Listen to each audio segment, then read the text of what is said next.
मिल गई नेफ से? इजाज़त तो हफ्ते को मिल गई थी। सही, तो कब जा रहे हैं आप? मैं इंशाअल्लाह बुध को। अच्छा डॉक्टर साहब, क्या कहेंगे, पंजाब की सियासत लगता है सिंध में आ गई। इमरान खान और शहबाज शरीफ साहब दोनों जो हैं कराची से लड़ने की तैयारी कर रहे हैं। सिंध और कराची के सियासतदानों के लिए कोई खतरे की घंटी तो नहीं? कोई खतरे की घंटी नहीं है। खतरा किस चीज़ का होता है? हमें तो अपने अमाल की सज़ा मिल रही है। इंसाफ जो है वो दाल की तरह प्लेटों में बट रहे हैं। अच्छा, इस पर क्या कहेंगे कि शहबाज शरीफ साहब और इमरान नवाज शरीफ के अंदर चौधरी निसार को लेकर टिकट देने के मामले पर काफ़ी ज़्यादा लगता है कि कोई नाराज़गी हो गई है, कोई इख्तलाफात सामने आ गए कि शिद्दत इख्तियार कर सकते हैं ये?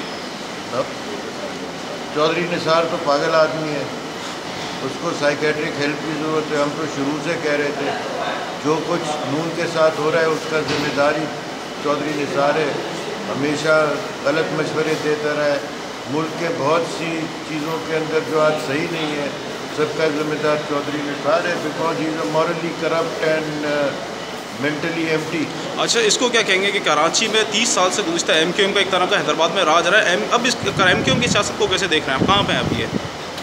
एमक्यूएम की सियासत तो नज़र ही नहीं आ रही।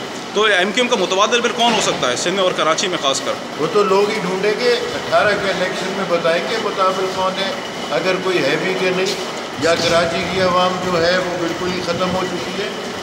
They have lost all ground.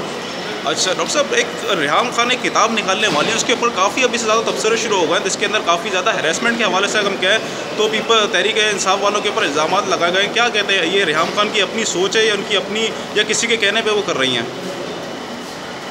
कुछ भी है, इसका